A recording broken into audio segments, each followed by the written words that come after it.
நீங்கள் பேமெண்ட்காக கால் பண்ணும்போது MD sir ட்ராவலில் இருக்காரு, இல்லை accounts department leave, next week கண்டிப்பாக கிளியர் பண்ணிடுவாங்க, இப்படி தான் சொல்கிறாங்களா? அப்போ இந்த ரீல் உங்களுக்கு தான். Hi, I am Venkatesh, chartered accountant. So if you are MSME owner, கவனமாக கேளுங்க. ஐயோ, நான் எம்எஸ்எம்இ ரெஜிஸ்டரே பண்ணலையேன்னு யோசிக்கிறீங்களா? இப்போ ஃபஸ்ட்டு அதை பண்ணுங்கள்.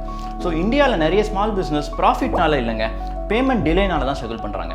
ஆனால் எம்எஸ்எம்இ ஆக்ட் உங்கள் சைடில் ப்ரொடெக்ஷன் கொடுக்குதுங்க. ஸோ எம்எஸ்எம்இ லா படி பையர்ஸ் அக்ரி டைம்லைனுக்குள்ளே பேமெண்ட் பண்ணணும். மேக்ஸிமம் 45 days தான்.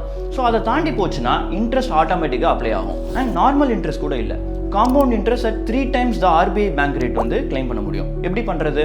எம்எஸ்எம்இ சமாதான் போர்ட்டலில் கம்ப்ளைண்ட் சப்மிட் பண்ணுங்க. ஸோ மோஸ்ட் பிஸ்னஸ் ஓனர்ஸ் யோசிப்பாங்க, கிளைண்ட் அப்செட் ஆகிடுவாரு, ரிலேஷன்ஷிப் ஸ்பாயில் ஆகிடும் அப்படின்றது. ஆனால் நான் ஒரே ஒரு கேள்வி தான் கேட்குறேன், பணம் இல்லாமல் நம்மளால பிஸ்னஸ் ரன் பண்ண முடியுமா? சேலரி கொடுக்கணும், ஜிஎஸ்டி பேமெண்ட் பண்ணணும், இஎம்ஐ இருக்கும். ஸோ டிலேட் பேமெண்ட்டை பிஸ்னஸ் கல்ச்சராக அக்செப்ட் பண்ணாதீங்க. So save this reel. கண்டிப்பாக ஒரு கிளைண்ட்டுக்காக இதை யூஸ் பண்ணுற மாதிரி வரலாம். Let's build it right, let's build it together.